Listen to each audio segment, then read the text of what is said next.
What if I told you the greatest mystery in human history is actually its most brilliant con? And no, I am not talking about extraterrestrials, reptilians, or mystical crystals. It is far more subtle, far more clever, and frankly, far more terrifying. The entire legend of Atlantis, still believed by millions, ceaselessly hunted by enthusiasts worldwide, is founded on just 2 pages of text. And they were not written by a historian, a traveler, but by a philosopher. One single person. Why did he do it? How did he manage to construct such a perfect mental trap, ensnaring entire civilizations for 2.5 millennia? And why is this ancient story more dangerous and relevant today than ever before?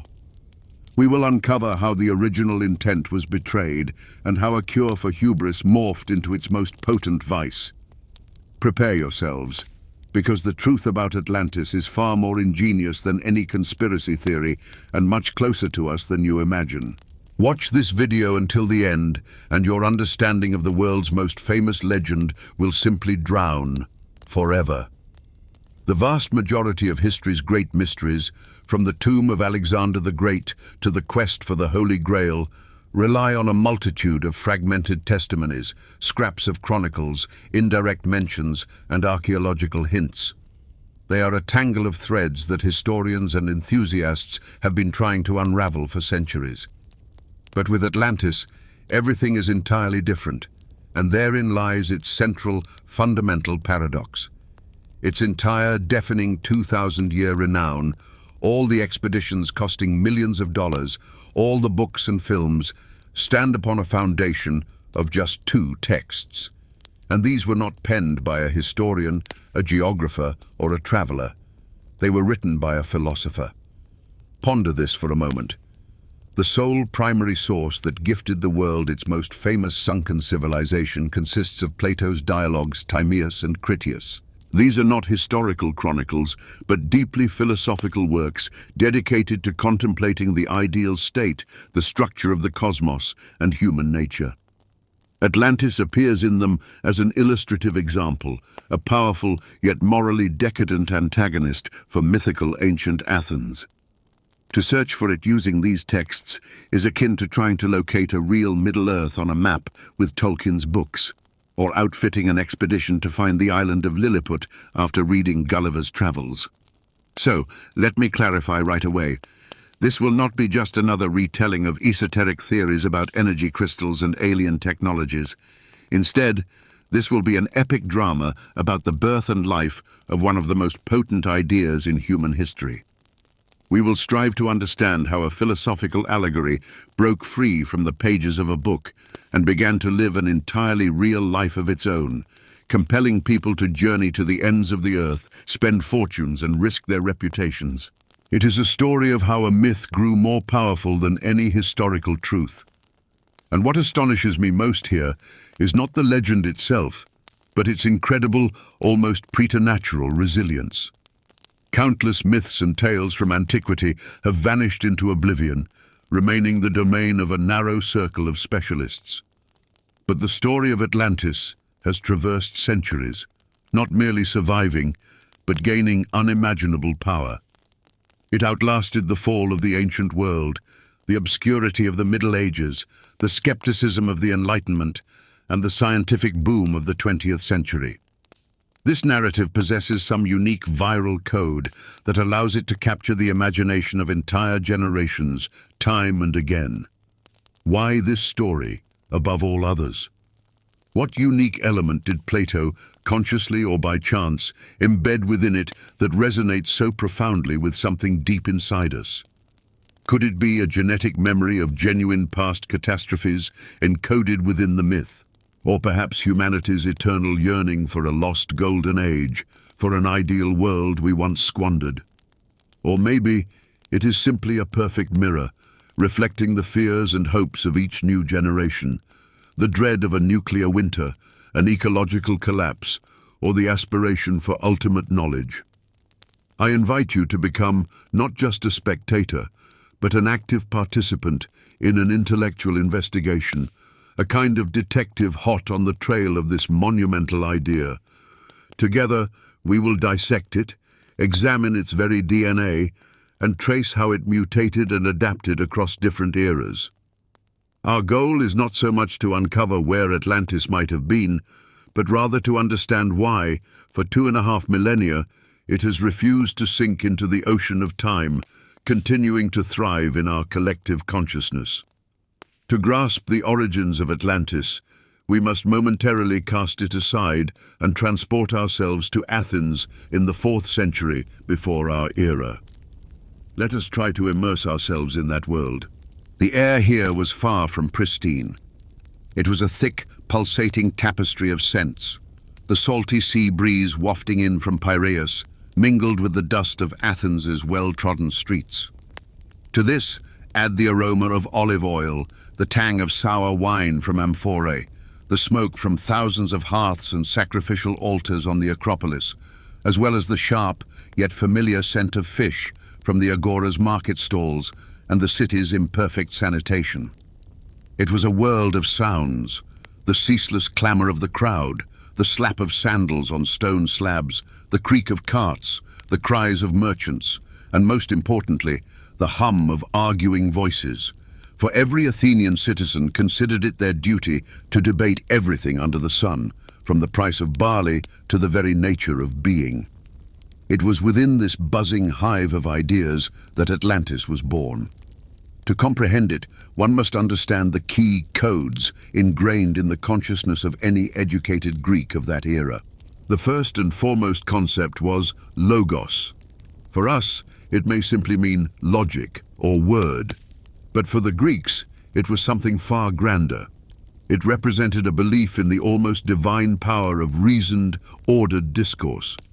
The Greeks were convinced that a well-structured argument could not only persuade an opponent, but also touch upon the true fabric of the universe.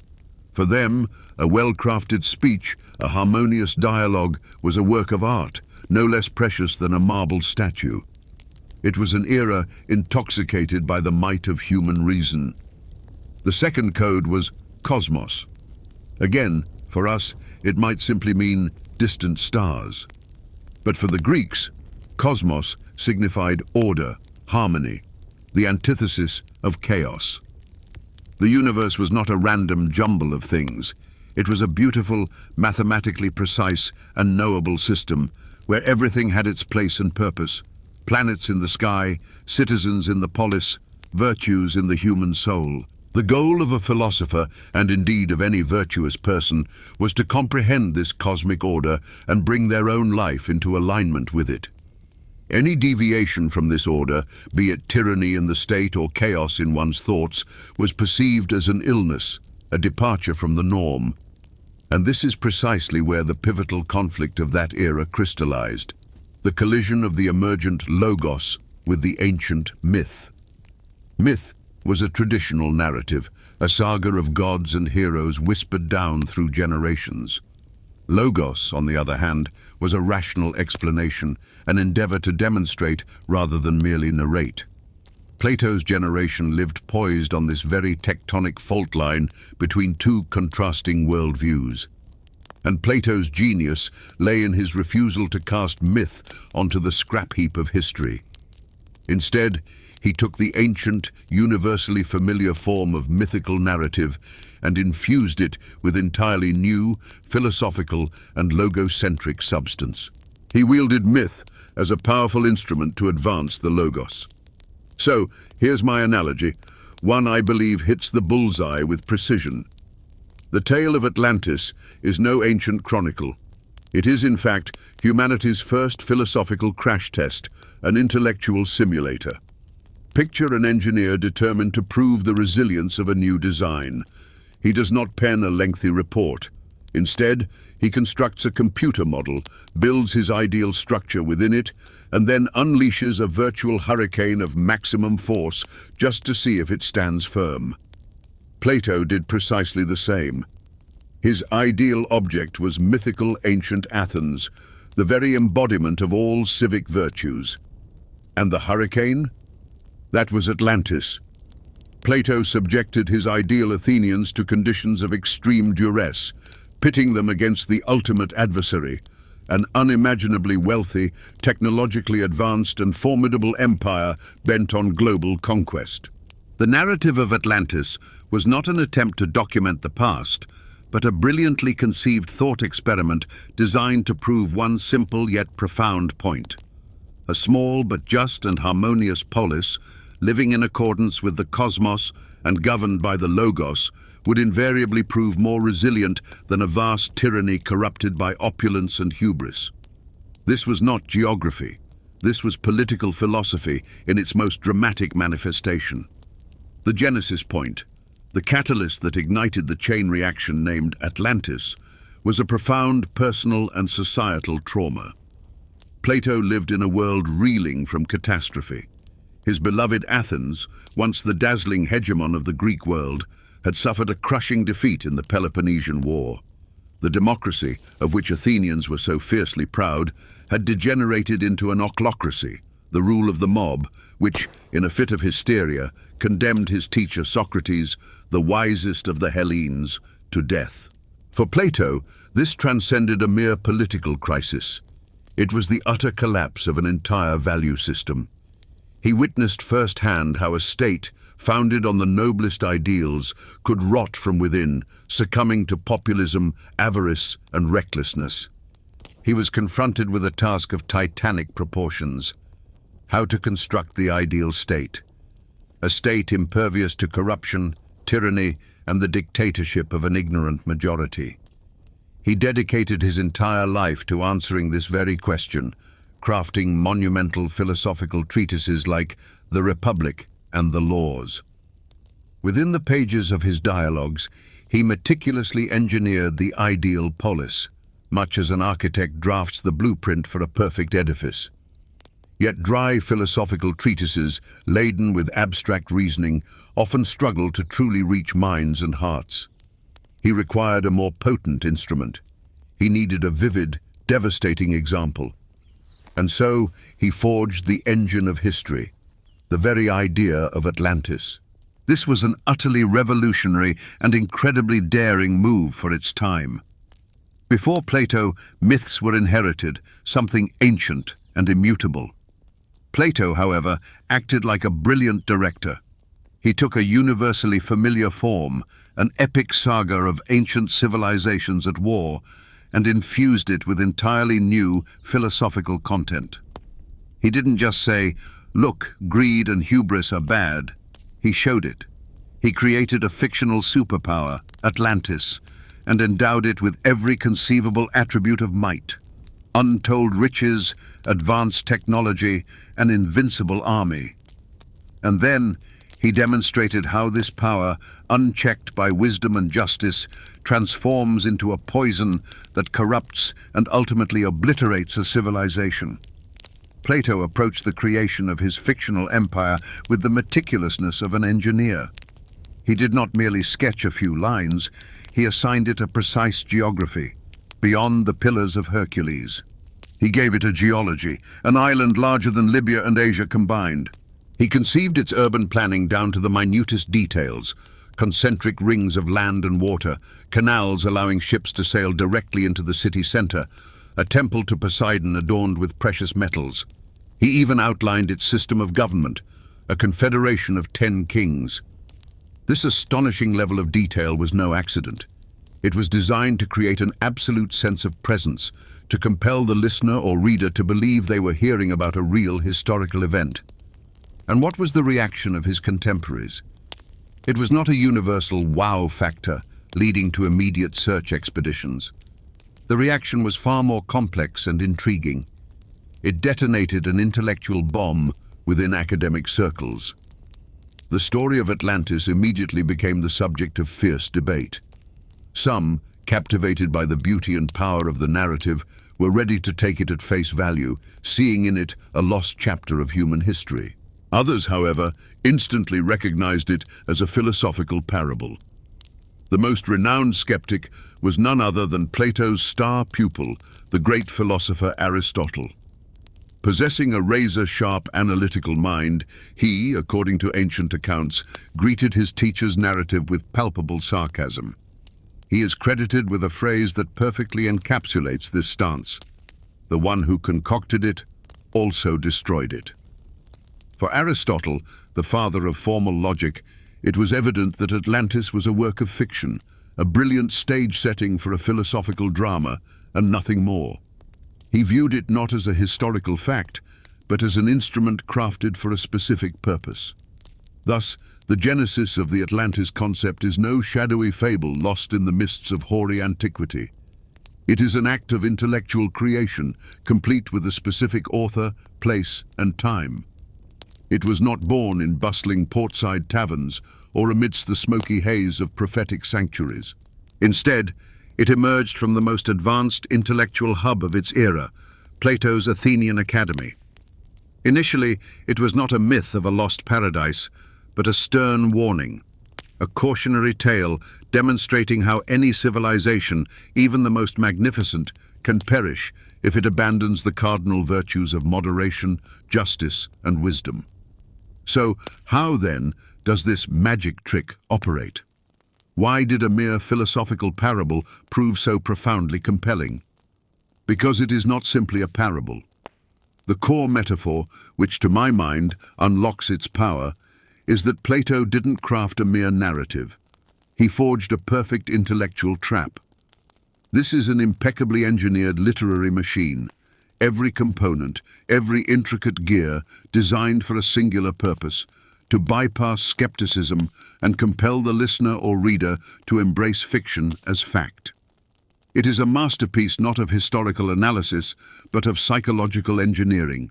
And now we'll peer under the hood to see how it ticks. The first and most potent cog in this elaborate mechanism is the construction of a flawless information supply chain. Plato never simply states, "I fabricated this."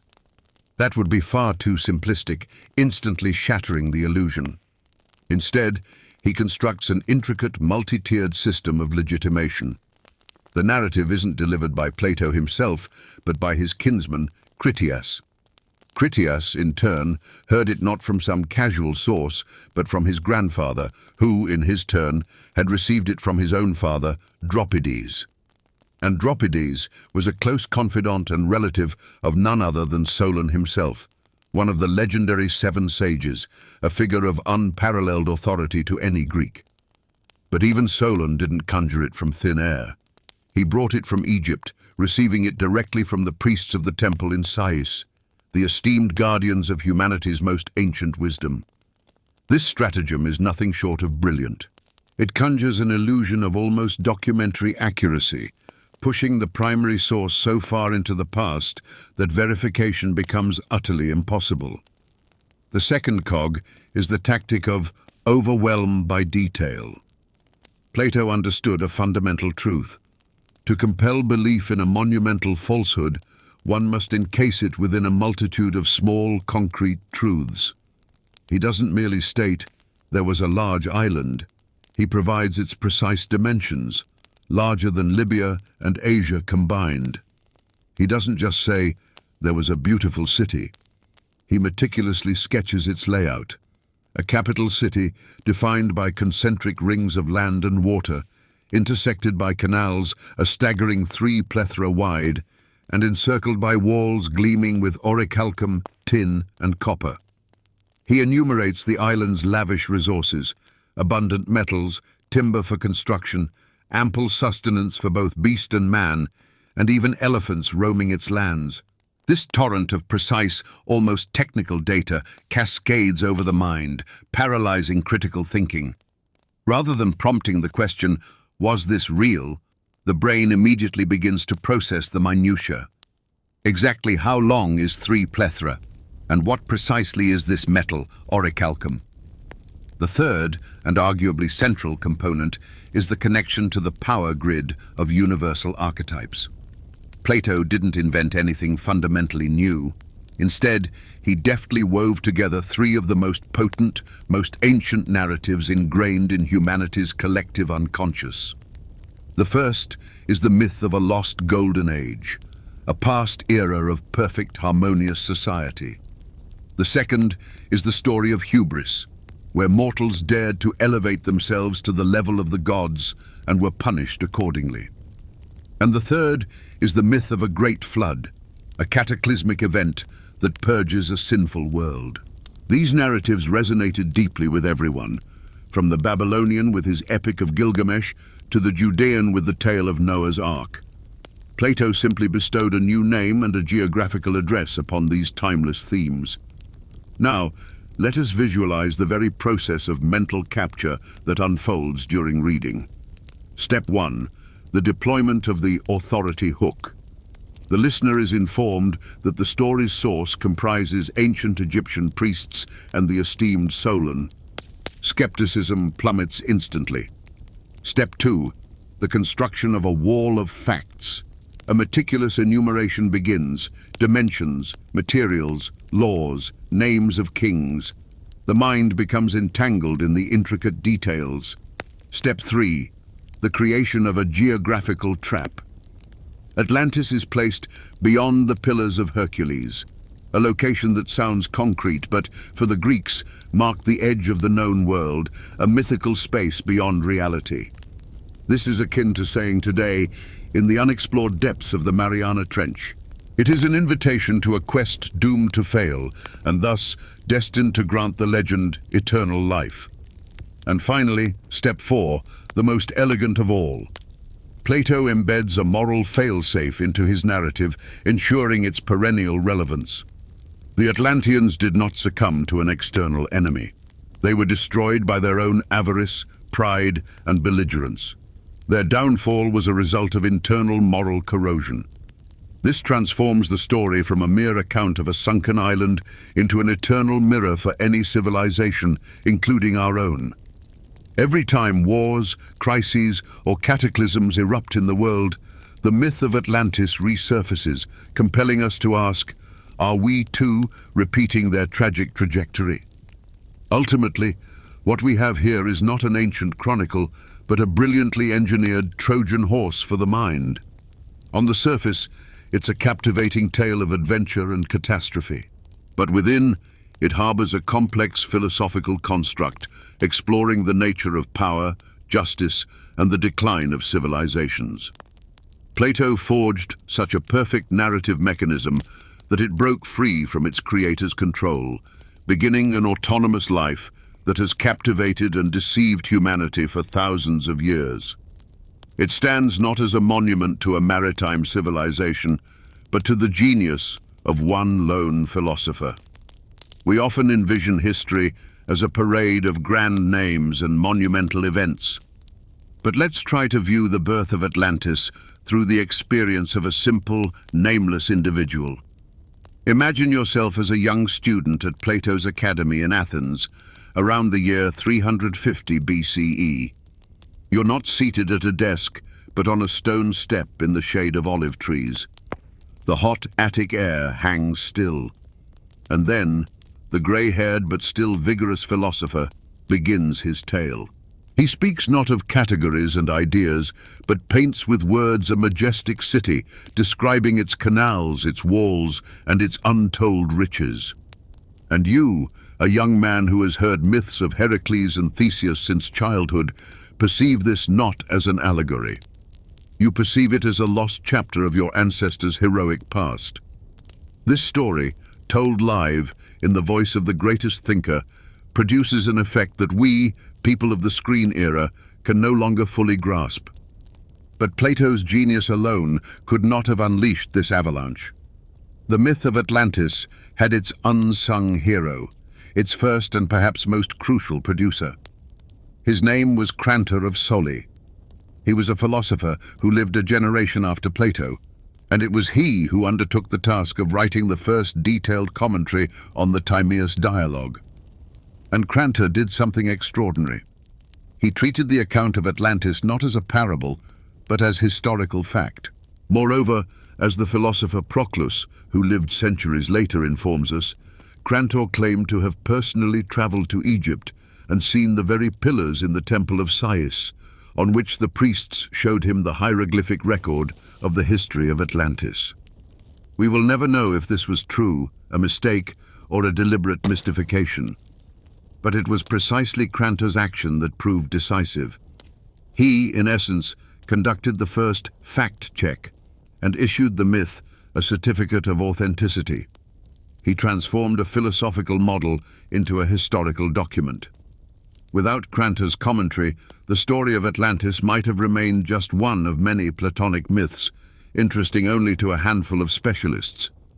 But he built a bridge between the world of ideas and the world of people, and across this bridge, the legend journeyed into the future, now fortified with proof from an authoritative scholar. He was the engineer who translated Plato's blueprint into a real, tangible structure.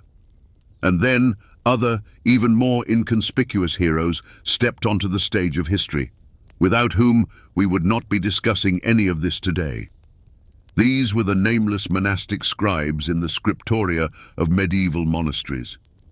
Imagine a cold cell somewhere in Ireland or Italy. Outside, uncertain times reigned, the fall of empires and barbarian invasions.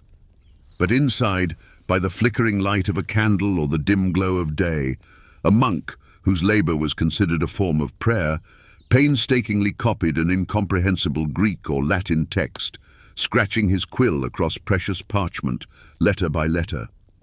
He might not have grasped the essence of the debate between Socrates and Critias. He might have considered this story a pagan fable, but his sole task was to preserve the text. These individuals were the logistical backbone and the custodians of a great idea. Every manuscript that survived fires, wars, and the sheer destructive force of time is a small miracle. These humble laborers, whose names history has not preserved, carried the fragile vessel containing the idea of Atlantis through 1,000 years of obscurity. Without their meticulous, monotonous, years-long toil, Plato's dialogues, and with them Atlantis, would simply have vanished, turning to dust like thousands of other ancient texts. They were the unseen army that ensured the myth's survival during its darkest hours. And here's a striking, everyday detail that helps explain why this story captivated people so profoundly. In antiquity and throughout the Middle Ages, the vast majority of people did not read silently to themselves with their eyes as we do. Reading was an oral process. Texts were recited aloud, even when one was alone. This was the norm, and that means the story of Atlantis was not merely information, it was sound, rhythm, the music of words. Music. It wasn't read, it was listened to. It entered the consciousness through the ears, like a song or a spell. This oral, almost theatrical mode of perception exponentially amplified its emotional impact, making the fictional images vivid, alive, and utterly real. Thus, the enduring vitality of Atlantis isn't solely attributable to the solitary genius of Plato. It is the result of the collective labor of an immense number of people separated by centuries. Students who listened, holding their breath. Commentators who elevated the myth to the status of fact. And nameless scribes who physically rescued it from oblivion. The human element here is not the fictional Atlanteans. It is a real, unbroken chain of people who, each in their own way, passed this baton forward through the ages, allowing the myth to survive to our present day. For more than 1,500 years, the idea of Atlantis lived a relatively tranquil existence. It was a slumbering giant, confined within the pages of Plato's manuscripts. Philosophers studied it, erudite scholars quoted it, and monks copied it. It was a subject of intellectual exercises, an elegant allegory, a piece of the great classical heritage. The system Plato had created worked flawlessly. It was convincing enough to pique interest, yet mythical enough that no one dispatched ships to search for it. But at the close of the 15th century, the perfect storm struck, an event that forever changed the rules of the game and brought Plato's entire construct to the brink of collapse. The name of this storm, Christopher Columbus. The discovery of the New World delivered a shock to the European mind akin to first contact with extraterrestrials. The map of the world, which Europeans believed they had fully charted and comprehended, was utterly shattered. And across the ocean, they found not savage tribes, but highly advanced civilizations. The Aztecs and Incas, with their cities, pyramids, intricate calendars, and complex social structures. Europeans were confronted with a perplexing enigma. How did all this emerge? How could they explain the existence of these cultures unmentioned in either the Bible or by classical antiquity's great authors? Then, as if on cue, the ancient myth of Atlantis was unearthed from dusty libraries. The notion, lingering in the collective consciousness, was simply too alluring to ignore. A powerful civilization, lost in a catastrophe somewhere in the Atlantic Ocean.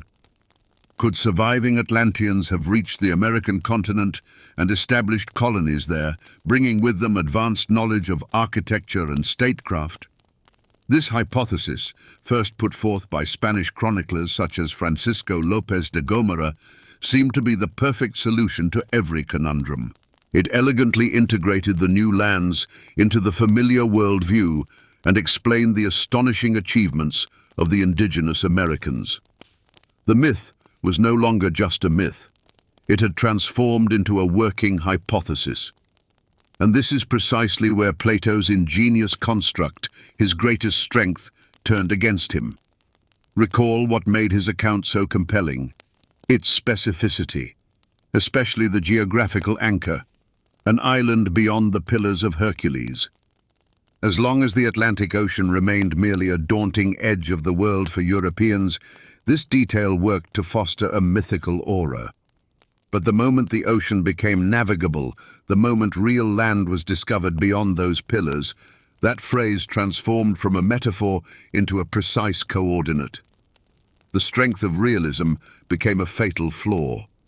Plato had drawn his fictional map so vividly that people rushed to seek it on the real globe. What occurred was nothing short of a mutiny on the ship of ideas.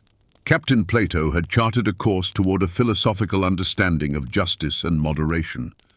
But the crew, generations of his readers, mesmerized by stories of gold and power, mutinied. They seized control of the vessel, jettisoned the complex philosophy overboard, and steered the ship toward a literal, physical island of treasure. The original intent was betrayed. A grand warning against imperial ambition transformed into its ideological justification. This pivot had irreversible consequences. Atlantis broke free from academic control and seeped into the popular imagination. It became the property not of philosophers, but of adventurers, mystics, and writers. Everyone could now inject their own fantasies into the story of Atlantis. For some, it became proof that indigenous Americans hadn't built their civilizations themselves, but had received them from a superior race. For others, it was the primordial home of secret knowledge, the key to unraveling all the world's mysteries. Plato's original, nuanced, and complex message was buried under an avalanche of speculation, much like the mythical island itself beneath a deluge of water. And so, as the myth ceased to be a warning and became a treasure map, as it transformed from a philosophical parable into a pseudo-historical enigma, a new, far more perilous question emerged. What will happen when this potent idea falls into the hands not just of dreamers, but of those who wish to wield it to construct entirely new and at times terrifying ideologies? Despite the smashing success of the American Atlantis theory, it would be a mistake to assume that all European intellectuals blindly embraced it. Intellectual honesty demands acknowledging that, concurrently, another, more sober viewpoint existed, championed by humanists and philologists who worked directly with Plato's texts. These scholars, immersed in the intricacies of Greek language and philosophy, clearly discerned the distinction between allegory and historical chronicle.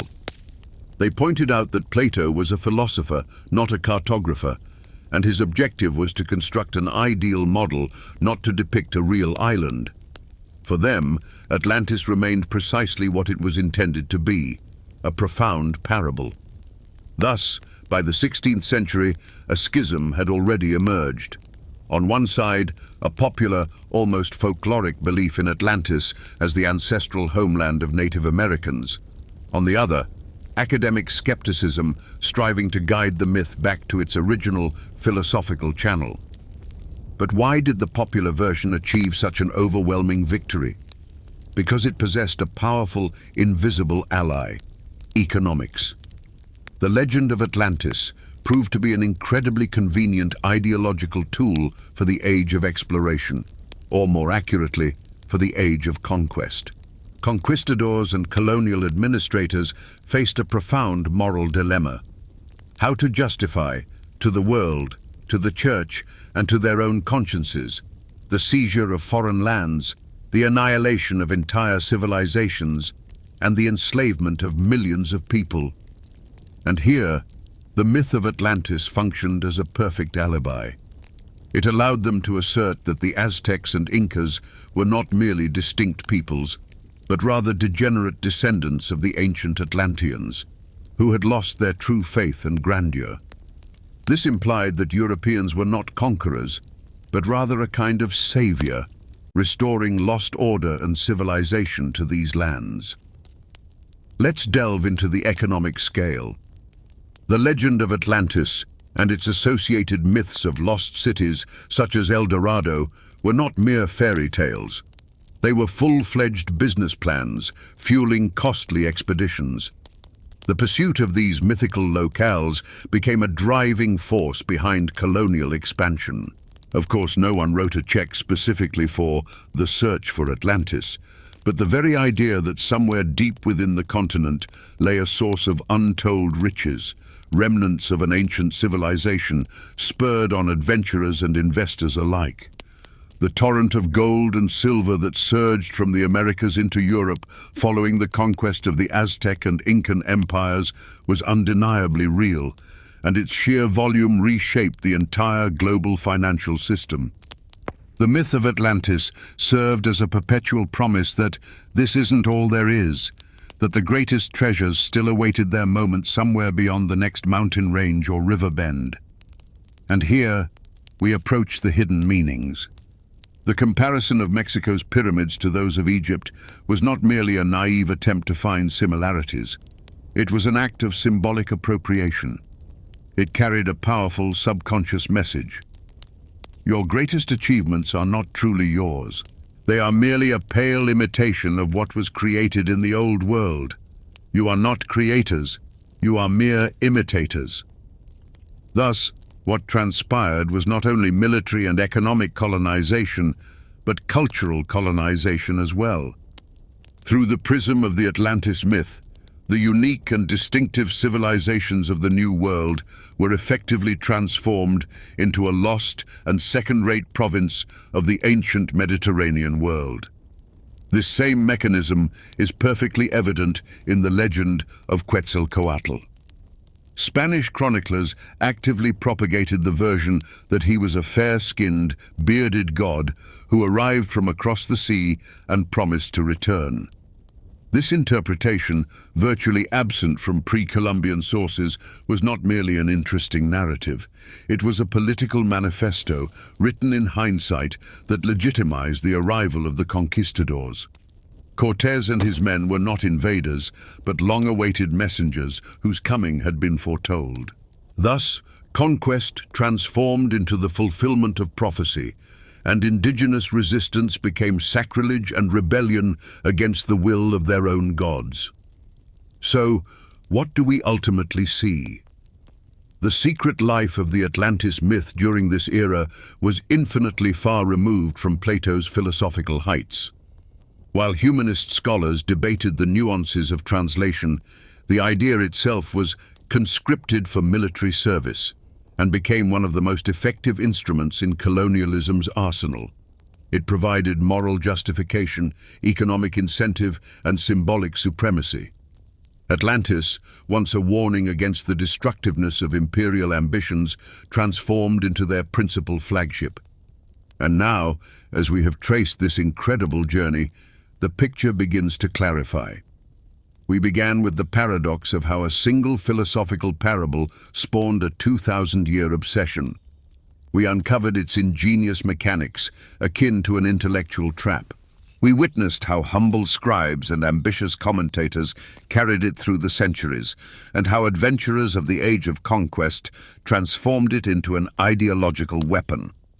All the threads of the narrative, philosophical, literary, historical, economic, converge at a single point. And we are finally ready to answer the ultimate question. What then is the enigma of the Atlantis phenomenon? The answer is both simple and astonishingly complex. The enigma lies in the fact that Atlantis is not a lost land. It is a perfect idea. It is not a place to be sought with sonars and submersibles. It is a perfectly constructed narrative technology, the most successful and enduring mind virus in human history, ingeniously designed for infinite self-replication within culture. Its phenomenon is not in its supposed reality, but in its absolute functionality. Atlantis is a conceptual Swiss Army knife. For every epoch, it contained the right tool. For Plato himself, it was a sharp scalpel to dissect the vices of his contemporary society. For his followers, a convenient key for interpreting sacred texts. For Renaissance humanists, an elegant tuning fork to resonate with antiquity. For conquistadors, a heavy battering ram to breach the walls of foreign civilizations. For 19th century mystics, a magic crystal for communicating with the astral world. For 20th century ideologues, a powerful resonator to amplify their racial theories. Atlantis was never one single thing. It was always whatever people wanted it to be. Why did it prove so adaptable? The secret lies in its original, masterfully crafted duality. Plato made his myth specific enough to seem real, yet vague enough to permit an endless array of interpretations. He gave it a geography, but placed it at the world's edge, beyond reach. He gave it a history, but relegated it 9,000 years into the past, into the realm of unverifiable antiquity.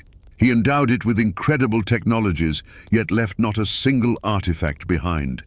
This combination of specificity and unprovability is its ingenious formula. Atlantis is an eternal quest that must never succeed, for as soon as it is found, it dies.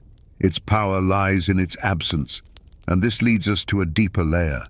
Atlantis is so successful because it doesn't give us facts. It gives us something we need far more. It gives us meaning. It has become history's greatest blank canvas, onto which humanity has, for 2.5 millennia, projected its most fundamental archetypes. It embodies the eternal yearning for a lost paradise, for a golden age. It reflects a deep-seated fear of divine retribution and the inevitability of fate. It holds the hope that somewhere exists a higher knowledge capable of saving us. And it harbors the dark, seductive desire for absolute power and untold riches. Realizing this changes everything. We are not simply discussing a successful literary invention. We are talking about a living, self-evolving organism of ideas that has existed for over 80 generations. This is a mental construct that has outlasted empires, religions, and civilizations. It proves that the most enduring structures in the world are not built from stone or steel, but from words and meanings. The idea of Atlantis has proven more durable than the real walls of Babylon and more influential than many real empires. This is no longer just history, politics, or philosophy. This is a design of titanic, almost biological scale. Plato, perhaps without fully realizing it himself, created not just an allegory, but a perfect cultural DNA. He initiated a process that proved impossible to stop. He cast a stone into the ocean of human consciousness, and the ripples are still spreading to this very day. So what, then, is the enduring enigma? Atlantis stands as paramount evidence that our world is shaped not just by objective reality, but by the irresistible force of profound stories. Stories that illuminate who we are, where we've come from, and what shadows haunt our minds. And within this grand pantheon of epic sagas, from Prometheus's gift of fire to the towering ambition of Babel and the watery salvation of Noah's Ark, the tale of Atlantis may well be the most tragic, the most instructive, and ultimately the most profoundly human of them all. It is, at its core, a story about us. The saga of Atlantis isn't merely an ancient anecdote gathering dust in the archives of human memory. It's a chain reaction set in motion 2,500 years ago, a domino effect that resonates even in our present day. The first domino toppled during the Age of Exploration, when the foundational myth transformed into a working hypothesis and potent ideological fuel for grand colonial ambitions. The second domino tumbled in the 19th century as Ignatius Donnelly propelled Atlantis onto the stage of mass culture, and Helena Blavatsky enshrined it as the bedrock of her theosophical doctrine. The third domino toppled in the 20th century when the most sinister ideologies, from the Nazi Ahnenerbe society to contemporary racists, sought to claim the Atlanteans as their pure-blooded ancestors. And today, we bear witness to the fall of yet another domino. Atlantis has firmly embedded itself within the tapestry of popular culture, blossoming into a ubiquitous narrative for blockbuster films, video games, and an unceasing torrent of pseudo-documentaries flooding YouTube. It's an unbroken lineage, where the core idea, ever mutating, is transmitted from one epoch to the next. But Atlantis's most astonishing legacy isn't confined to esoteric tomes or conspiracy theories. Rather, it permeates the very air we breathe, woven into the stories we consume and create, often without any conscious awareness of their ultimate origin. The very concept of a highly advanced yet vanished civilization, leaving behind only enigmatic clues and powerful artifacts, has become one of the most fundamental narrative archetypes in our culture. Consider Wakanda from the Marvel Universe, a technologically advanced society cloaked from the world, constantly grappling with the choice between isolation and intervention in global affairs. Or the Forerunner race from the Halo gaming universe, ancient architects whose grand designs and technological prowess remain unfathomable to their descendants. These are all direct cultural descendants of Plato's Atlantis. It forged an archetypal template that Hollywood and the gaming industry continue to leverage, merely swapping out names and scenery. We harness its legacy literally every single day, often without a second thought.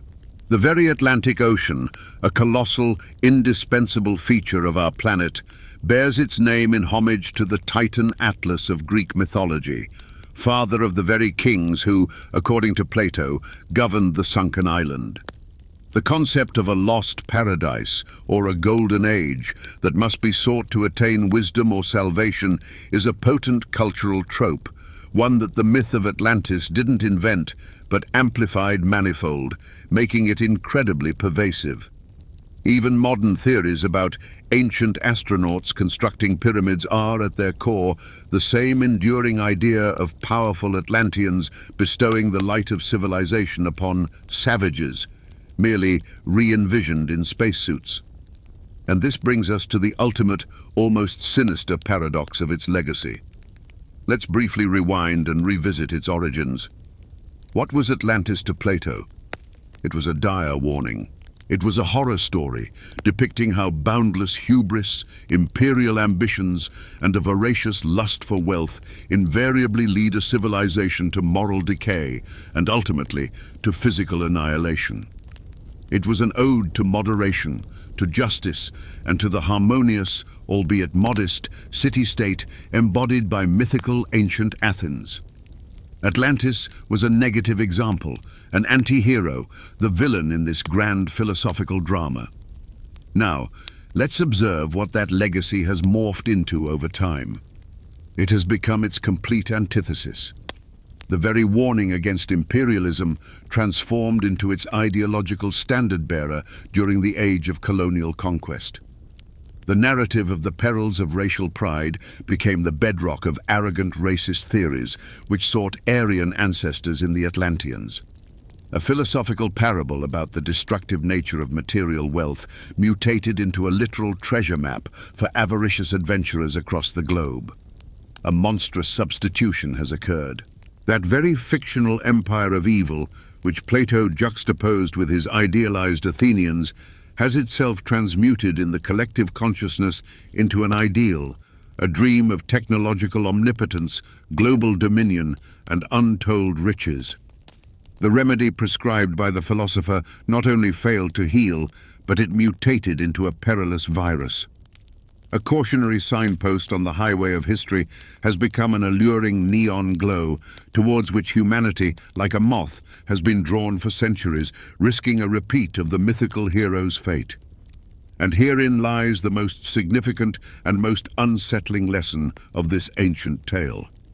Now, let's hit pause and assess our current position.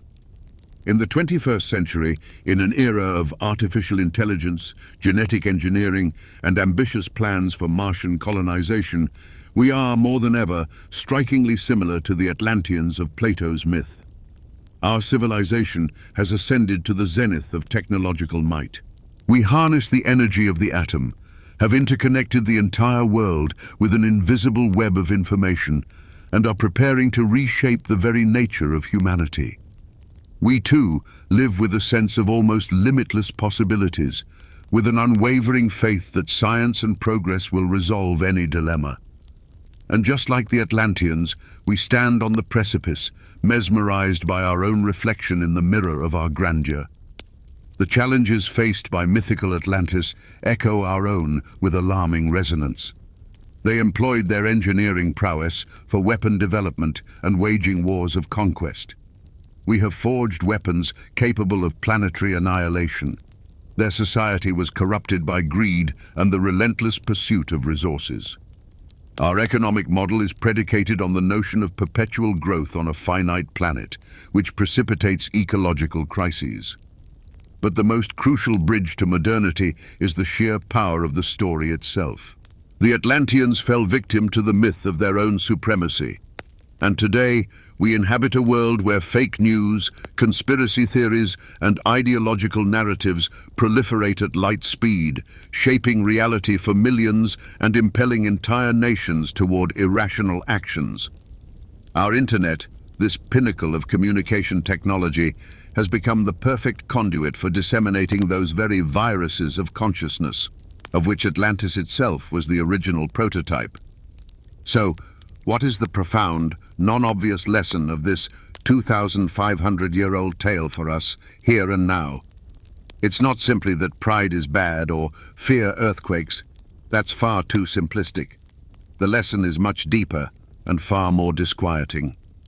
The story of Atlantis teaches us that the greatest danger to any advanced civilization isn't an external enemy or a natural disaster. The greatest danger is forgetting how to distinguish the map from the territory. It's falling so deeply in love with a beautiful, powerful, and seductive story about ourselves that it completely supplants reality. The Atlanteans did not perish on the day the ocean swallowed their island. They perished long before that, the moment they truly believed in their own myth of exceptionalism, forgetting that it was originally meant as nothing more than a warning. They confused a safety manual with a blueprint for world domination. And in this lies the crystallized lesson for us. Any idea, any technology, any belief system that becomes so sacred that it cannot be questioned instantly transforms from a tool of creation into a weapon of self-destruction. Therefore, the story of Atlantis is not a prophecy. It is a diagnosis of an eternal human malady. Our tendency to mistake power for wisdom, technological advancement for spiritual progress, and a compelling, beautiful story for ultimate truth. It is a narrative about how easily the greatest achievements of the mind can be pressed into service for the darkest instincts of the soul. And perhaps the only way to escape the fate of the mythical Atlanteans is to learn how to shatter those very mirrors in which we begin to see ourselves as omnipotent gods. This means constantly posing uncomfortable questions to our own most cherished and sacred ideas. Because, as the legend told by Plato illustrates, those who forget they are merely human risk being swept away by a wave they themselves have raised. Until now, we have focused on Atlantis. But Plato's account also featured a second protagonist, the mythical ancient Athens, which, according to legend, single-handedly halted and defeated the mighty empire. In this story, they are the heroes, the embodiment of virtue and courage. But let's undertake an almost sacrilegious thought experiment. For a fleeting moment, let's become Atlanteans. Let's view this conflict through the eyes not of a victim or a philosopher, but through the eyes of an imperial administrator, a general, or an engineer from the great Atlantis. And then the world will turn completely upside down. To begin, we would have to entirely deconstruct the image of the Athenians as freedom fighters. From the perspective of a highly developed, globalized, technocratic empire, which Atlantis was by description, these ancient Athenians are not a paragon of valor, but rather a hotbed of savagery and irrationality. They are an incomprehensible, stubborn, and backward state on the fringe of the civilized world. Imagine an Atlantean official compiling a report. On the eastern borders, in the region of Hellas, there exists a small, economically underdeveloped entity. The populace is aggressive, adheres to strange philosophical doctrines, and rejects progress and economic integration into our global system.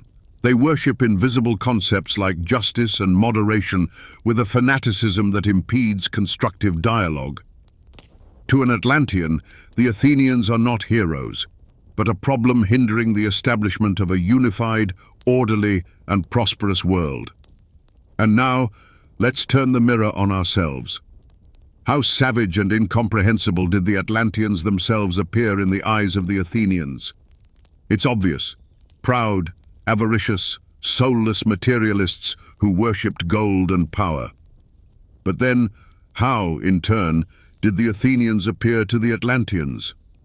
As an equally mirrored reflection, savage and incomprehensible. What would have been the cultural shock for an Atlantean ambassador arriving in Athens? He would see a city devoid of complex irrigation systems, wide paved roads, or multi-story buildings. Instead, he would witness people sitting for hours in the agora, simply talking, discussing the nature of the soul or the ideal form of government. From the perspective of a pragmatic, business-minded Atlantean, this would be an egregious example of mismanagement and a sheer waste of time that could have been dedicated to constructing canals or mining orichalcum. The entire Athenian way of life, built on self-restraint and the pursuit of immaterial truths, would appear to an Atlantean as a sign of decadence and weakness. And this brings us to the tragedy of predictability.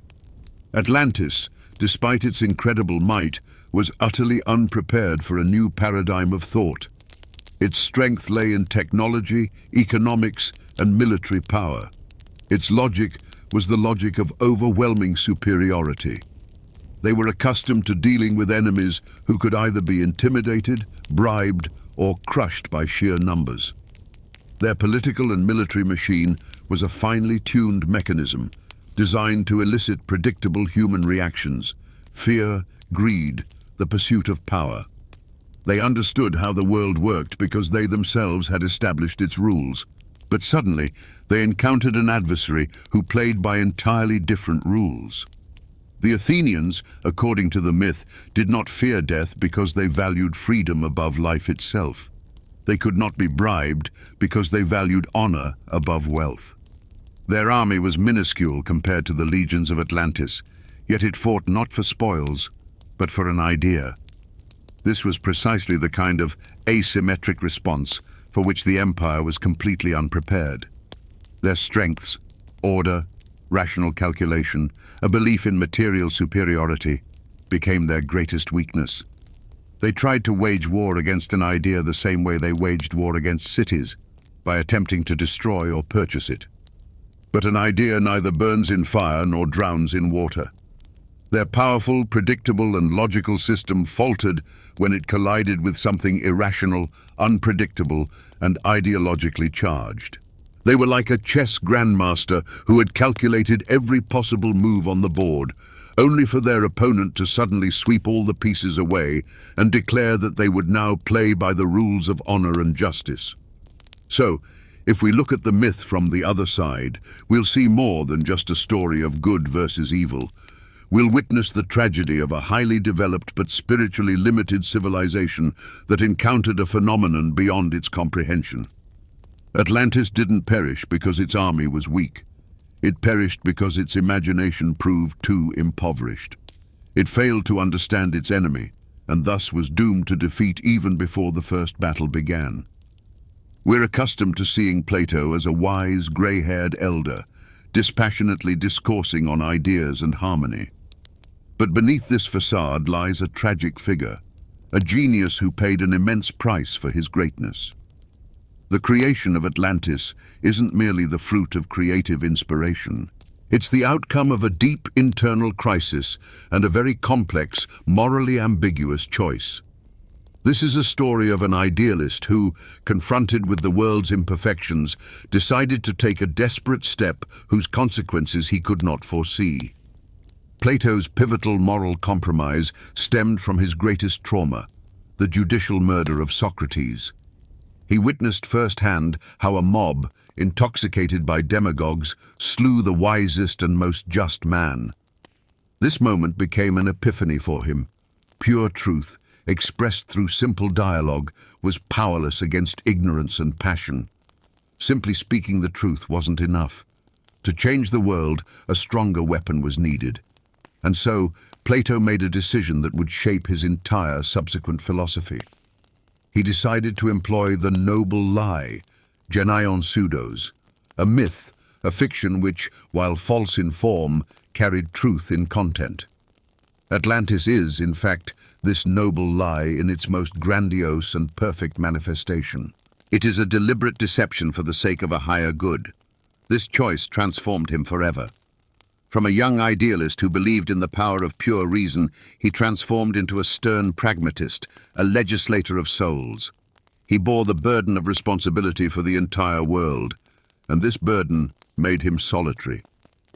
At the pinnacle of the intellectual Olympus where he stood, there were no equal conversationalists, only disciples to be guided.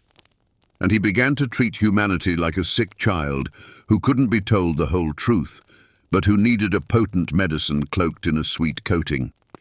He became a kind of intellectual tyrant, one who assumed the right to decide which truth was beneficial for society and which was harmful.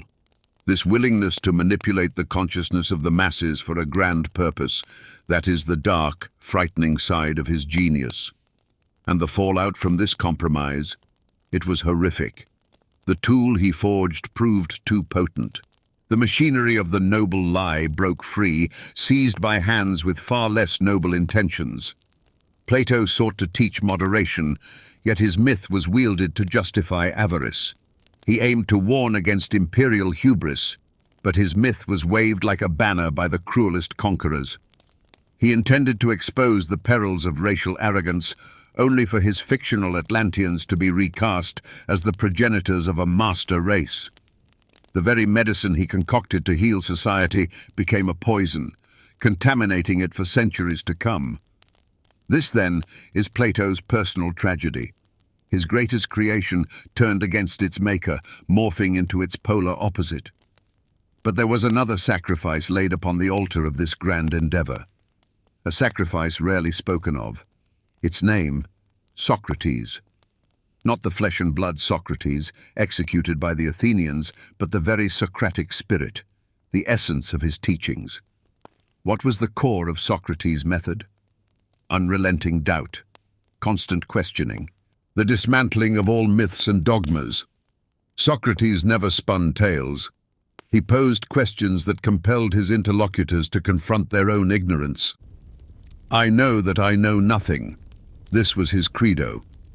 And what did Plato do? He crafted a monumental, meticulously detailed, and unassailable myth. He didn't pose the question, what is justice? Instead, he delivered a ready-made answer, packaged within a captivating narrative. In essence, he betrayed his teacher. One can only imagine how Socrates himself would have reacted to the tale of Atlantis. He would immediately launch his assault by questioning. Hold on, Critias. How do you know the priests told Solon the truth? And are you certain Solon understood and relayed everything accurately? What is the basis for your belief in this account, other than its beauty and edifying nature? In a few deft moves, he would have dismantled this entire magnificent construct, revealing its fragility. Thus, in crafting Atlantis, Plato sacrificed his closest ally, his mentor. He relinquished the purity of the Socratic method, the unending pursuit of truth through doubt, for the sake of his pedagogical design's efficacy. He understood that it was easier to sway people with a grand narrative than to compel them to think for themselves. This was his choice, his tragedy, and the price of his genius. He gifted the world an immortal myth, but to do so, he had to consign his teacher's primary dictum to oblivion. Truth is born not in narrative, but in dialogue. Once the idea of Atlantis burst forth from academic confines and set sail across the world, it inevitably began to collide with other great cultures and belief systems. And this collision was no peaceful synthesis, no blending of colors on a palette. Initially, it was a harsh, fierce struggle, a cultural conflict where a stronger or more aggressive idea sought to engulf and digest another. The first such clash occurred when Plato's allegory slammed into the monolith of Christian theology during the Renaissance. Within the biblical worldview, there was no room for an entire continent populated by highly advanced pagans. Consequently, Atlantis had to be forcibly baptized, shoehorned into the existing canon. It came to be seen as a sort of antediluvian, sinful civilization, justly annihilated by God, a parallel to Babylon or Sodom, only on a far grander scale. A philosophical parable about civic virtue was forcibly reformatted into a religious cautionary tale about divine wrath. Another example of such a brutal clash is the architectural myth. When Europeans encountered the pyramids of Mesoamerica, they didn't engage in a dialogue of cultures. They committed an act of intellectual annexation. The resemblance to Egyptian pyramids was interpreted not as evidence of the universality of human genius, capable of arriving at similar solutions, but as proof of colonial superiority. The idea was simple and brutal. You couldn't have conceived this yourselves. We, or our Atlantean ancestors, brought it to you. There was no fusion here. There was the imposition of one's own cultural matrix, a denial of the distinctiveness and grandeur of another civilization. But from this chaotic and often hostile interaction, the most astonishing and bizarre cultural hybrids eventually began to emerge. Perhaps the most striking of these is the Theosophical Atlantis, birthed in the late 19th century by Helena Blavatsky and her followers. This was truly a fantastical hybrid, born in a melting pot where Plato's myth was tossed in with fragments of Hindu and Buddhist teachings, spiritualism, and Darwin's newly emerging theory of evolution. In this new version, Atlantis transformed into the homeland not just of a civilization, but of an entire fourth-root race of humanity, giant Atlanteans possessing psychic superpowers and technologies based on mystical energies. This idea was infinitely removed from Plato, yet it proved incredibly enduring. It was no longer a philosophical myth, but an esoteric one. Another strange hybrid is the Nazi Atlantis. Ideologues of the Third Reich, such as Alfred Rosenberg and Heinrich Himmler, fused Plato's myth with their racial theory. In their distorted imagination, Atlantis became the hypothetical ancestral homeland of the Aryan race, a northern land known as Hyperborea Thule. Atlanteans were now not merely powerful kings, but pure-blooded, fair-haired, blue-eyed superhumans whose descendants, they believed, founded all the great civilizations of the world.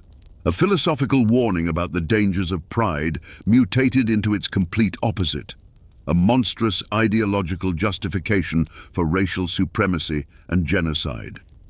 So, how did all of this transform the life of an ordinary person who suddenly found themselves at the crossroads of these ideas?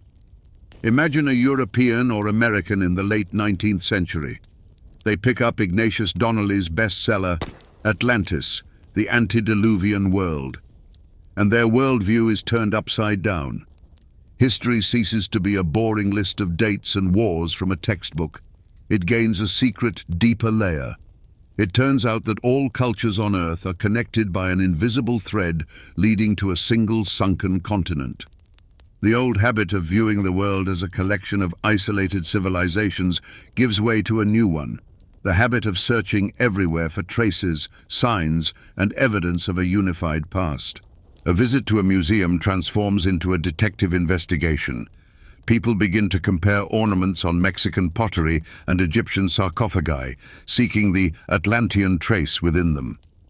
In the 20th century, these hybrid myths became ingrained in mass culture. A new habit emerged, the consumption of secret knowledge.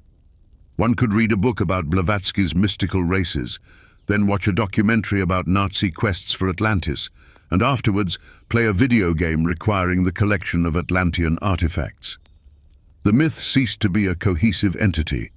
It transformed into a collection of captivating modules that anyone could combine as they pleased. The old habit of trusting academic science was replaced by a new one, a belief that the truth is being hidden from us, and that genuine knowledge could be found not in universities, but in popular books, esoteric circles, or on conspiracy theory websites. The great cultural melting pot continued to boil, spawning ever newer hybrids, leading us further and further away from Plato's original intent.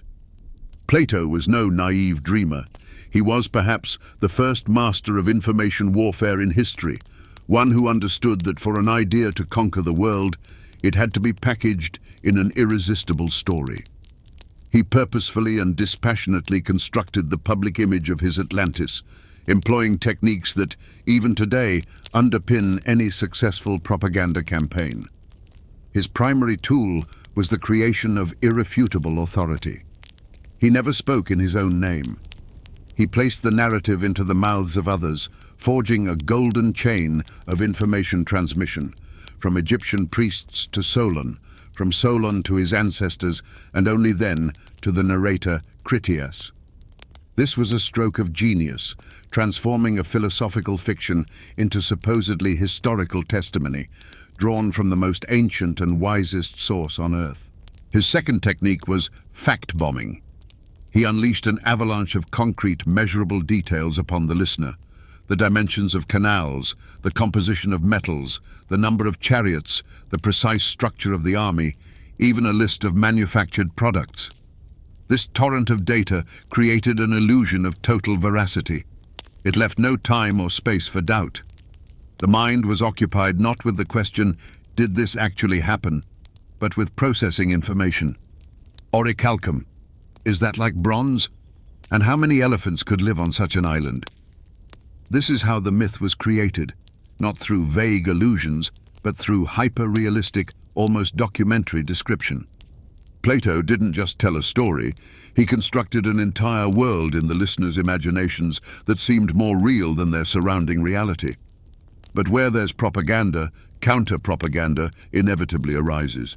And the first blow against the Atlantis myth was struck by Plato's closest and most formidable opponent, his very own student, Aristotle. He, in essence, launched the very first smear campaign against Atlantis. Aristotle, with his razor-sharp logical mind, saw right through the entire construct. He understood it was a literary device, not a historical fact. His counter-argument, which reached us through various retellings, was devastatingly simple and elegant. The very creator of this story is the one who sank it himself. This wasn't mere skepticism. It was a direct assault on the tale's credibility, an attempt to demystify it, to yank it back from the realm of history and return it to the domain of poetry, from whence it truly came. This line of counter-propaganda was continued by other ancient authors. For instance, the famed geographer Strabo, who endeavored to compile the most accurate map of the known world, regarded Atlantis with undisguised irritation. To him, a practical scholar, it was simply informational debris, a mythological nuisance that obstructed serious scientific inquiry. He considered attempts to locate Plato's island as absurd as searching for the realm of Hades. Thus, for centuries, this confrontation unfolded. On one side, an alluring, epic legend. On the other, the cold, rational skepticism of scholars who strove to prove that the emperor had no clothes and that the island was purely fictional. And this brings us to the cardinal rule of any information war. History is always written by the victors. And in the battle for humanity's minds, it wasn't Aristotle's sober skepticism that triumphed, but Plato's captivating myth. Why, you ask? Because a compelling story will always outshine a dull fact. The official, losing version, championed by scholars, declared, Atlantis is a complex philosophical allegory about the perils of tyranny. This version was accurate, but it didn't stir the imagination. Meanwhile, the winning version, the one that truly captured the public's imagination, resonated like this. There existed a grand empire with untold treasures, and it's still out there, waiting to be found. Let's consider a single event as an example, the discovery of America. From the perspective of the losing academic version, this had absolutely no connection to Plato. But from the viewpoint of the winning popular version, it became the ultimate proof. The pyramids, the calendars, the Incan roads, all of it was immediately declared the legacy of the Atlanteans. Plato's original official version, the story of the war between Athens and Atlantis, was completely rewritten by the victors. Now, it was a tale of how the Atlanteans had colonized America. The text remained the same, but its interpretation drastically shifted, adapting to the demands of a new era. Plato lost his own information war. His subtle philosophical message was buried beneath a crude, yet incredibly alluring legend of a lost world teeming with gold and adventure. If the discovery of America marked the first moment when the idea of Atlantis became irreversibly distorted, then the second, and quite possibly the final point of no return, was crossed in the late 19th century. This was an era of immense upheaval, the Industrial Revolution, the collapse of old empires, the flourishing of colonialism, and most significantly, the emergence of Darwin's theory of evolution, which delivered a devastating blow to the religious worldview. Humanity found itself in a spiritual vacuum, stripped of its old myths and desperately craving new ones. And into this vacuum, like a torrent into a black hole, poured an updated, mutated, and utterly seductive version of Atlantis. A fatal decision, one that finally transmuted a philosophical parable into an esoteric dogma, came with the publication of two books. The first, Atlantis, The Antediluvian World, by Ignatius Donnelly in 1882. Donnelly, an American congressman and amateur writer, orchestrated a true revolution. He gathered under one cover all known similarities between old and new world cultures at the time, from pyramids to flood myths, and declared them the legacy of a single, shared primeval civilization, Atlantis. His book became a global bestseller. He democratized the myth, tearing it from the grasp of academics and handing it over to the masses. After Donnelly, Atlantis ceased to be a subject of debate. It became an article of faith. The original purpose, a philosophical lesson, completely stopped justifying the means, and the means, a captivating story, became an end in itself. The second book, appearing almost simultaneously in 1888, delivered an even deeper blow. This was The Secret Doctrine by Helena Blavatsky, the founder of the Theosophical Society. If Donnelly simply historicized the myth, Blavatsky occultized it. She declared Atlantis not merely the birthplace of a civilization, but of an entire root race of humanity, the Atlantean race, who possessed supernatural abilities and secret knowledge obtained from even more ancient masters from Venus. Plato's Atlantis was utterly betrayed.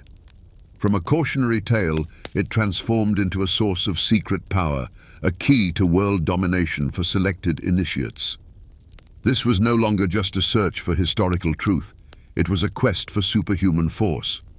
This schism gave rise to a conflict between two worlds, two approaches to knowledge, which persist to this day. On one side, the realm of academic science, which continued to insist that Atlantis was Plato's fiction.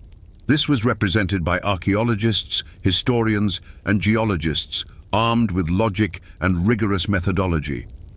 On the other side, a new, rapidly expanding world of esotericism and alternative history, which declared science dogmatic and blind, and itself the bearer of true, hidden knowledge. This was a conflict between the skeptical scientist, who demanded proof, and the visionary mystic, who appealed to spiritual revelations and ancient manuscripts that, of course, no one had ever actually seen. The very creation of the Theosophical Society symbolized this definitive rupture. It marked the birth of an entire institution built upon the myth. Atlantis transformed from a literary character into a central dogma of a new syncretic religion. It was as if a church had emerged around the Lord of the Rings, worshipping the valor and seeking a path to Valinor. Blavatsky and her followers didn't just believe in Atlantis. They claimed to be in direct astral contact with its surviving sages. This was a complete and final break with reality, with rational thought, with the very spirit of Greek philosophy that had birthed the story. This moment became the point of no return because it legitimized an entirely new way of handling information. It proclaimed the right of any individual to take an ancient myth, imbue it with their own fantasies, and declare it higher truth. It set a precedent that opened Pandora's box. After Blavatsky, dozens of other prophets and contactees emerged, each with their own version of Atlantis. It became, in various tellings, a colony of extraterrestrials, a base for reptilians, or a source of crystal energy. Plato's original, subtle and profound intent, a parable about the struggle between order and chaos, reason and passion, was buried under a mountain of fantastic yet incredibly appealing debris for the popular imagination. This was the ultimate betrayal of the idea. Atlantis, conceived as a tool for awakening critical thinking, became its archenemy, transforming into a symbol of faith that demanded no proof and tolerated no doubt. So, who won and who lost in this new world, born after the great upheaval of the late 19th century? The victors were not politicians or generals. A completely new elite emerged, the elite of secret peddlers. These were authors like Ignatius Donnelly, who managed to transform complex mythology into a thrilling popular science bestseller. These were prophets like Helena Blavatsky, who built entire religious systems upon the myth, granting their followers a sense of chosenness. These were charismatic lecturers, publishers of popular magazines, founders of secret societies. They gained fame, influence, and, importantly, financial success by monetizing history's greatest enigma. And the losing side turned out to be the old academic elite. Professors of history, archaeologists, and philologists, who for centuries had been the custodians of knowledge, suddenly lost their monopoly on truth in the eyes of the broader public. Their cautious, balanced, fact-based judgments simply couldn't compete with the captivating, sensational, and all-encompassing theories of the new gurus. In this new social structure, the scholar transformed from an authority into a dull fuddy-duddy, a dogmatist who either understood nothing or, even worse, was part of a conspiracy to hide the truth from the people. A cultural rift emerged that has never healed, the world of official science and a parallel yet far more popular world of alternative history. And upon the bones of Plato's original idea, a completely new, powerful economy was built. This was an assembly line for the production and sale of myths. Enormous resources, printing capacities, advertising budgets, public attention were redirected from traditional enlightenment to this new market. Instead of funding genuine archaeological expeditions, people poured money into the coffers of esoteric societies. Instead of buying serious academic monographs, they snatched cheap editions about Atlantean mysteries off the shelves. New trade routes for ideas emerged, not university departments, but the pages of popular newspapers and the stages of public lecture halls. The centers of power became not scientific institutions, but publishing houses in London and New York, capable of launching a new myth into the popular consciousness through millions of copies. What collective emotion did society experience having gone through this upheaval? It was euphoria. In an era of harsh industrial capitalism, Darwinian struggle for survival, and the fading of old faith, the myth of Atlantis became a form of mass psychotherapy. It offered solace and hope. It told the individual, lost in the grey, soulless world of factories and offices, that history wasn't just a chaotic struggle, but a grand, mysterious drama. It provided a sense of belonging to something monumental.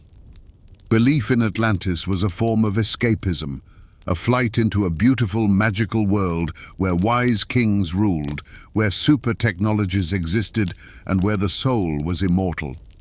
It was a romantic rebellion against a boring, materialistic reality. But this euphoria also had a darker flip side. The collective trauma stemming from the loss of a shared understanding, a common intellectual ground.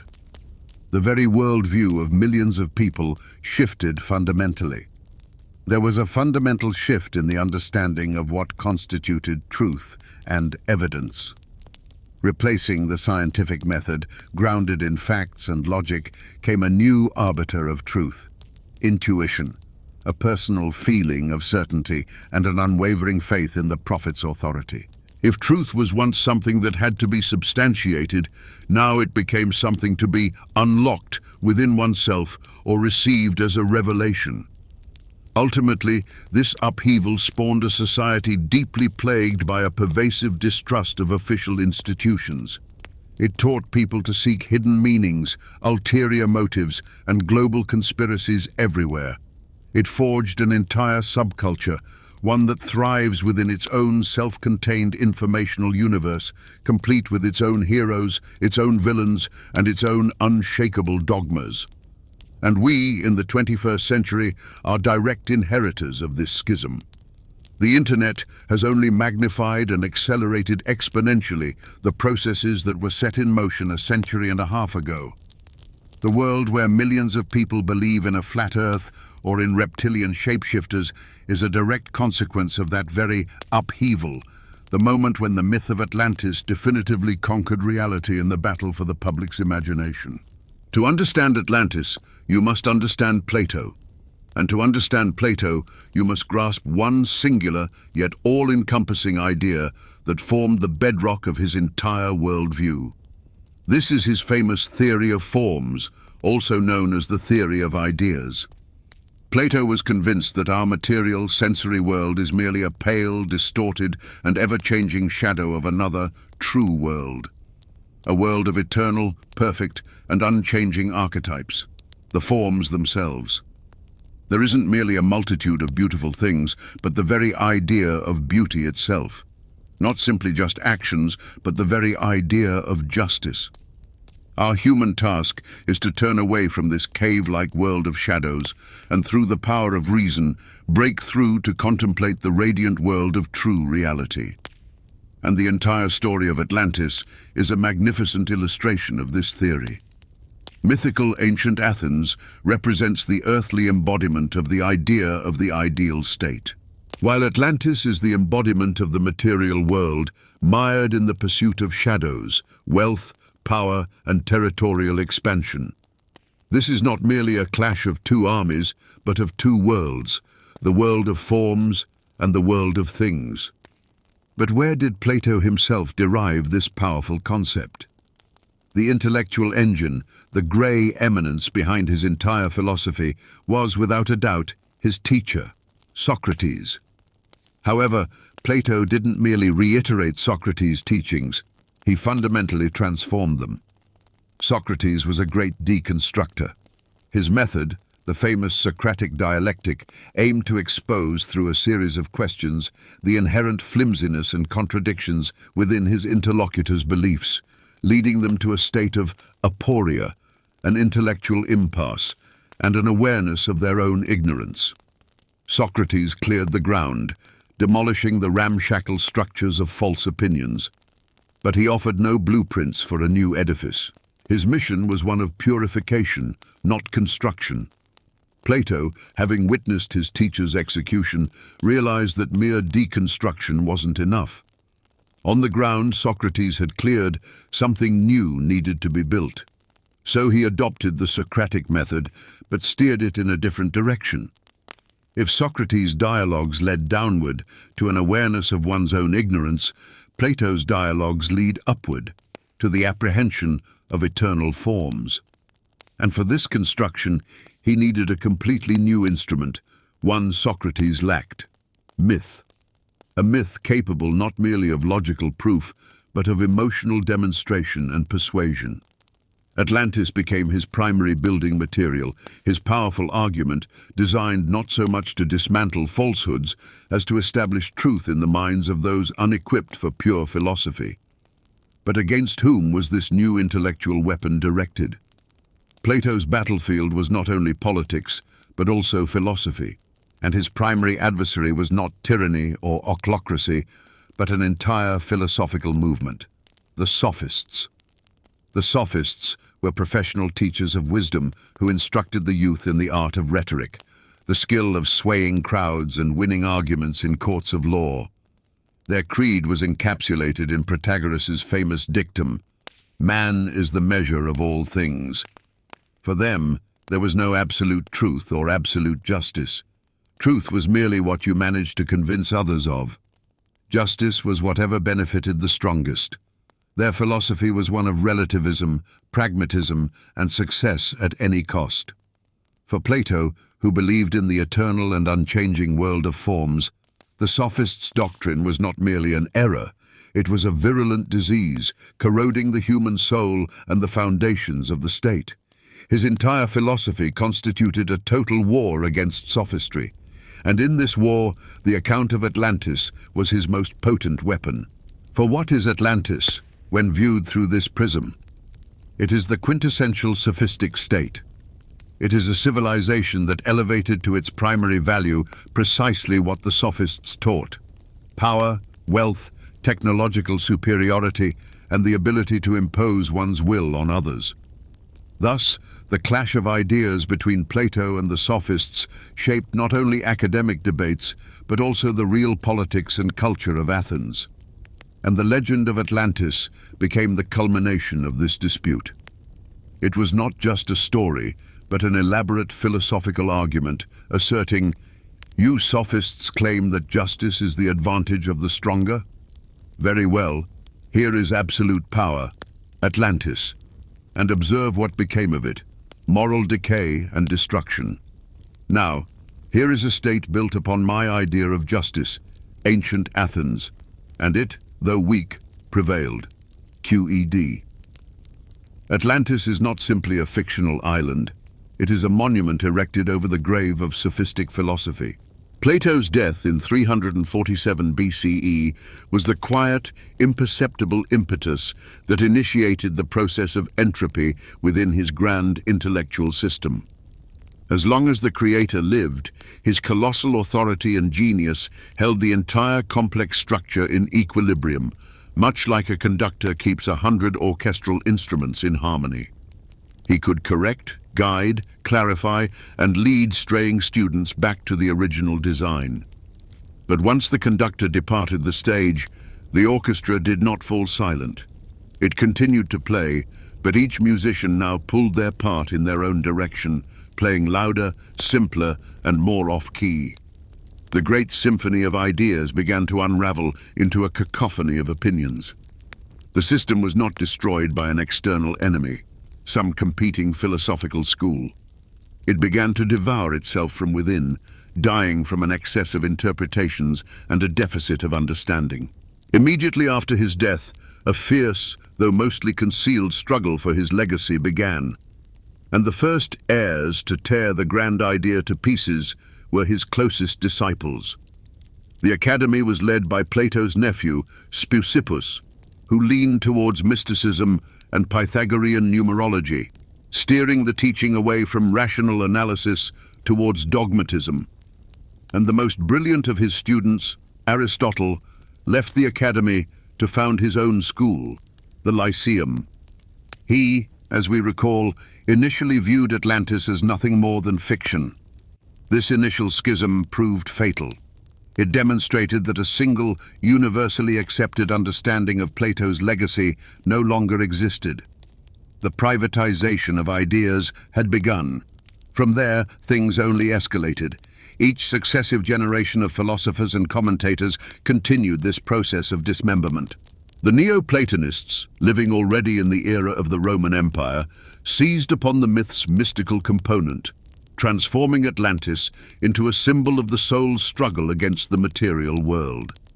Early Christian apologists adopted the part that spoke of divine punishment for sins, integrating it into their theology. Simpler popularizers and erudites discarded all philosophy and retained only the most captivating part, the tale of immeasurable wealth, advanced technology, and immense power. The magnificent holistic edifice of Platonic thought was disassembled brick by brick, and everyone used them to construct their own small, convenient chapel dedicated to their personal beliefs. Imagine this process unfolding. One heir shouts, "The core of Atlantis is the idea of transmigration of souls and ancient races." Another retorts, "No, the main point is the prophecy of the world's demise in a watery abyss." A third, rubbing their hands, whispers, "You're both wrong. The key is the indication of where treasures are hidden." The singular, complex, and multi-layered parable was ripped into sound bites. Everyone took the piece they found easier to understand and more advantageous. A subtle philosophical instrument was transformed into a crude club, which everyone wielded in their own interests. And in this chaos of opinions, the quiet voice of those who still remembered the true intent gradually faded. Let's envision the last bearer of the true idea, some hypothetical, unnamed philosopher, the final guardian of the old Platonic school somewhere in Alexandria or Athens in the 5th century CE. He sits in his library, surrounded by scrolls, while outside his window, the ancient world crumbles. He watches as throngs of people are captivated by new, simpler, and more fervent doctrines. He tries to explain to his few students that Atlantis is not a prophecy or a treasure map, but a complex allegory about the nature of the state and the soul. But no one listens to him. His intricate ideas, which demand reflection, drown in the roar of preachers and mystics promising swift salvation and easy answers to all questions. His students scatter. The library, holding precious manuscripts, is burned by fanatics as a hotbed of pagan heresy. And he dies in obscurity, carrying the genuine, original key to understanding the myth with him to his grave. His death is not merely the death of a man, it is the symbolic death of the idea itself in its pristine form. The last flicker of reason, ignited by Plato, was extinguished. Thus concluded the first great cycle in the life of this idea. A system created by the genius of one man failed to withstand the test of time and human nature. His heirs, instead of preserving and developing it, pulled apart and distorted the great legacy beyond recognition. On the ruins of a majestic philosophical cathedral, only scattered, yet vivid and appealing shards remained, each now destined to live its own separate life. The era of great ideas had ended. The era of great oblivion was about to begin. After the collapse of the Roman Empire and the demise of ancient civilization, the idea of Atlantis, along with the overwhelming majority of Greek philosophy, sank into a long, nearly 1,000-year slumber. Centuries of oblivion ensued. This was not merely a loss of interest, it was a physical and intellectual catastrophe. Great libraries, such as the Library of Alexandria, burned, and priceless papyrus scrolls crumbled to dust. Plato's texts became incredibly rare. Most of Europe simply forgot how to read Greek. The surviving fragments of ancient knowledge were preserved in only 2 places: in isolated monastic scriptoria, where monks mechanically copied texts they did not understand, and most importantly, in the East. The Arab world, experiencing its golden age, translated, commented on, and preserved the works of Greek philosophers, while Europe plunged into an intellectual desert. Atlantis transformed into a sunken myth about a sunken island, a double oblivion. The moment of rediscovery arrived in the 15th century, in the cradle of the Italian Renaissance in Florence.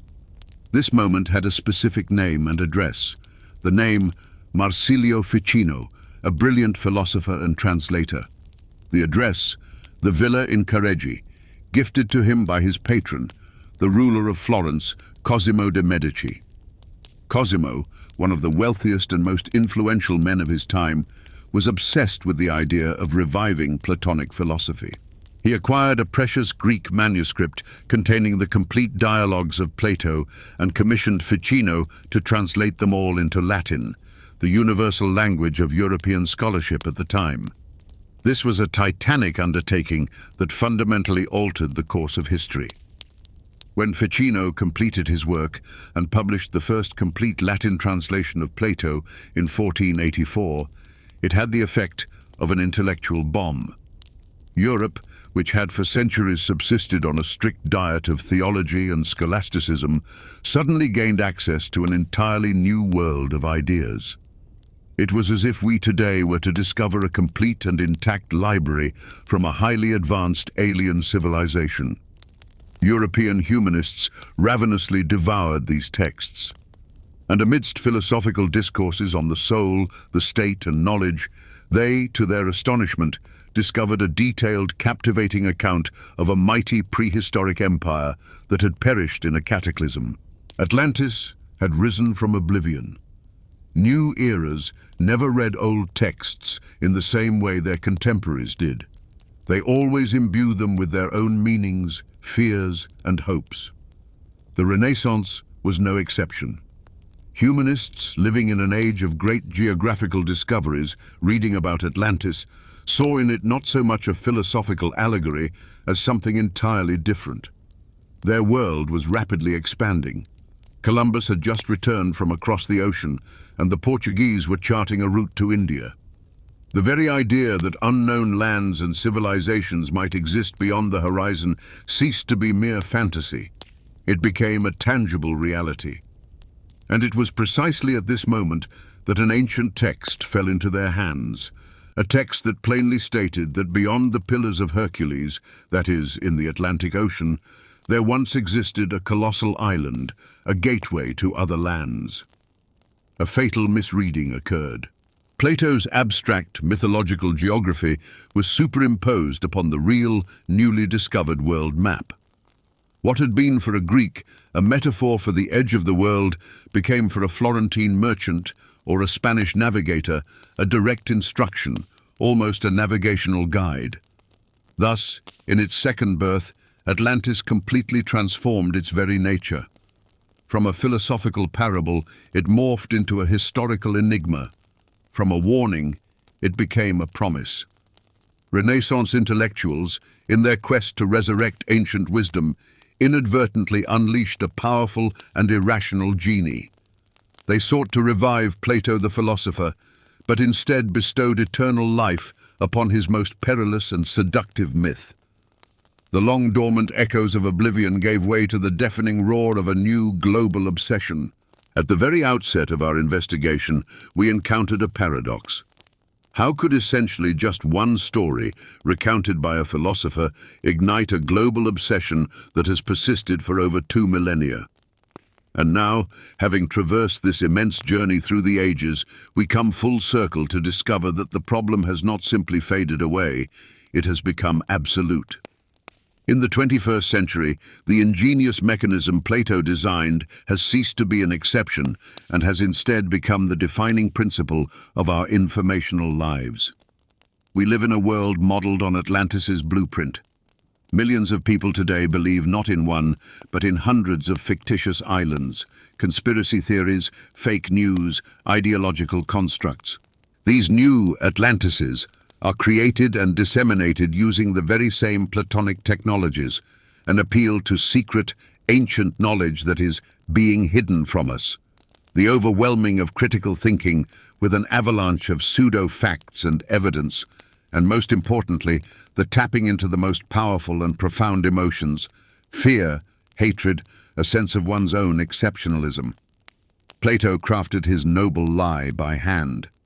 Today, social media algorithms do this for us, constructing for each of us a personal, cozy, and utterly impenetrable Atlantis, within which we feel validated and secure. And it is here that the main, insoluble paradox of this entire story, its profound irony, emerges before us. The greatest story about the dangers of fiction itself became the most perilous and powerful fiction in history. Plato created Atlantis as a cautionary tale.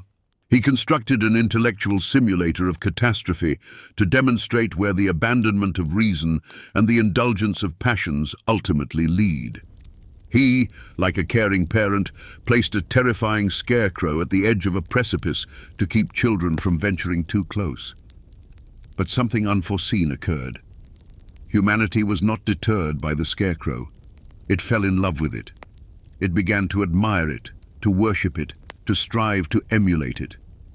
Instead of seeing Atlantis as a warning, we saw in it a dream of boundless power, of advanced technologies, of global dominion. The story that was meant to be an inoculation against hubris transformed into its most potent drug.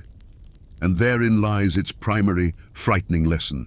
Even the most ingenious tool, designed for enlightenment, inevitably transforms into its very opposite in human hands. We've traced how this idea was born in the quietude of Plato's academy, how it broke free during the age of exploration, how it mutated in the hands of mystics and ideologues, and how today it resides on every digital screen. This journey wasn't merely a quest for a sunken island. It was a dissection of the most potent narrative code ever fashioned by humanity. And now that all the cards are on the table, we're left face to face with the ultimate question. Gazing upon this 2,000-year cycle, one final and paramount question emerges. Is our inherent pull towards grand, all-encompassing myths an intrinsic property of our consciousness, a sort of operating system we're powerless to alter? Or do we, the people of the 21st century, armed with knowledge of how these mental viruses operate, still possess a chance to break free from this platonic cave, even if beyond its confines awaits not a luminous realm of forms, but a cold, complex reality devoid of easy answers?